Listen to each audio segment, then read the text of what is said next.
Hi everyone, welcome back to a deck profile. And it's been a while since we've done this, but that's okay, because we're stepping back into with one of my favorite decks of all time, Gravekeeper'S.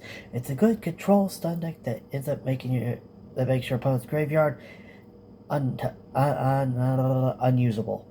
Excuse me, my brain's still kind of but anyways, let's get into this deck and let me tell you all about it.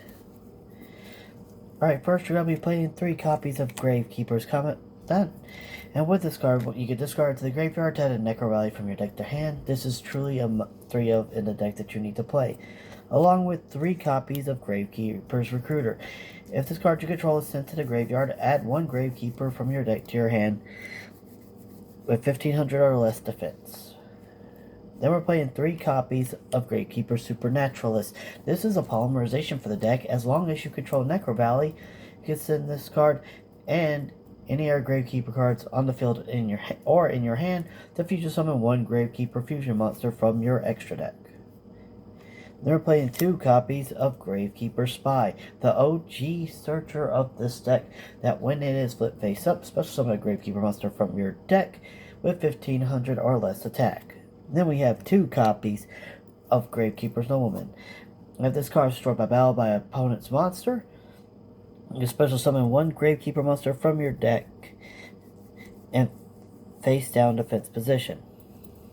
So let's just keep on going and going. Then we have 1 copy of Gravekeeper'S Headman. And if this card is summoned, you special summon 1 Gravekeeper monster from your graveyard in attack position or face down defense position.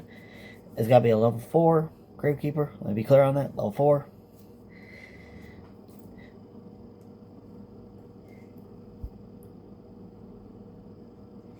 And then we have 1 copy of Gravekeeper'S Descent. Sorry about that. I about dropped my deck.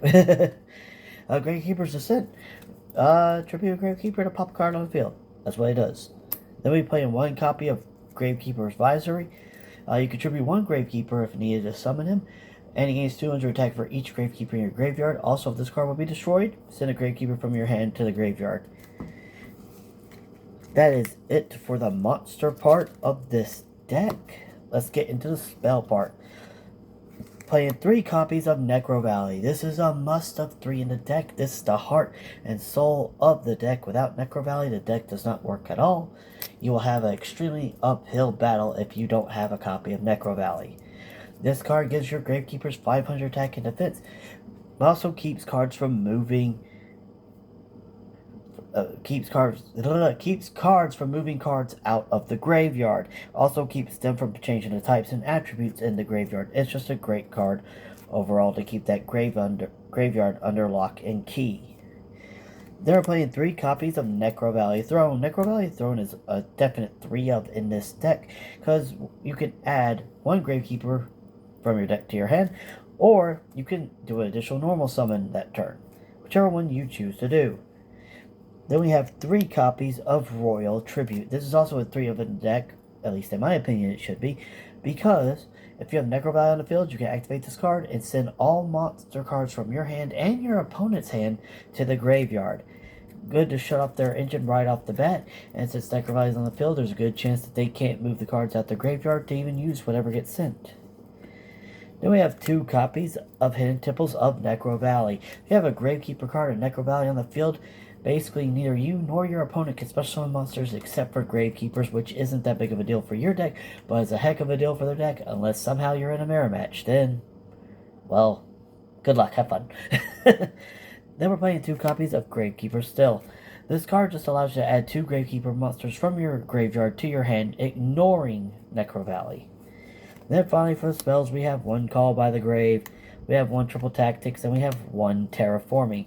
Now, I know Call by the Grave may seem weird because of the effects of Necro Valley, but it's just good to have overall. To me, it's a brick that's risk having in your deck, just because there are cards that can stop you from adding your Necro Valley. That's it for the spells. Let's get into the traps. We have 3 Hidden Tombs of Necro Valley. This is a Solemn Judgment card for the Gravekeeper archetype. As long as you have a Gravekeeper and Necro Valley on the field, this card basically negates almost everything. Then we have 1 copy of Necro Valley Temple. Not Hidden Necro Valley Temple, but just Necro Valley Temple. This card decreases all your opponent's monster's attack all your opponent's monsters attack and defense by 500 while Necro Valley is on the field, and also it can recycle your Necro Valley from the graveyard if it gets destroyed. Then we have 3 copies of Solemn Strike. It's a good little negate card right there, and 1 copy of Solemn Judgment because of the ban list that reduced my boy to 1. It stinks, but hey, we make it work. We make it work. That's it for the main deck. Let's get into the extra deck. First off, we are playing 3 copies of Gravekeeper'S Supernaturalist. This is the big boss monster of the deck. And this card gains 100 attack and defense equal to the combined levels of the materials used for it. And while Necro Valley is on the field... Oh, excuse me, had something in my throat there. This card and any card in your field zone cannot be destroyed by a card effect. During your main phase, you can activate this effect to where at the end phase you can add Necro Valley or Gravekeeper card from your deck to your hand.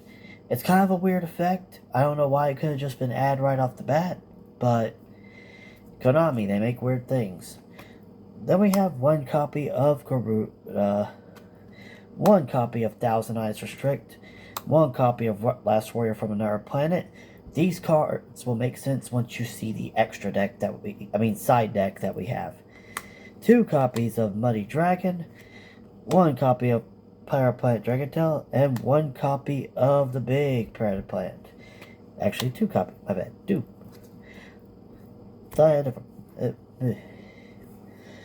But once you extract, these guys will make sense right there. That's it for the fusion side of it. Then for the XYZs, we have just 1 Babushka, 1 Time Thief Redoer, and 1 Zeus. Just good generic level 4s that can either help slow the game down till you gain your space back, or to wipe off the board completely. Then for the links, we're just playing 1 random SP Little Knight. Now then, for the side deck, we are playing 3 Super Polymerizations to take care of those pesky boards that we need to break. 3 copies of the Ultimate Slayer. 1 copy of Harpy's Feather Duster.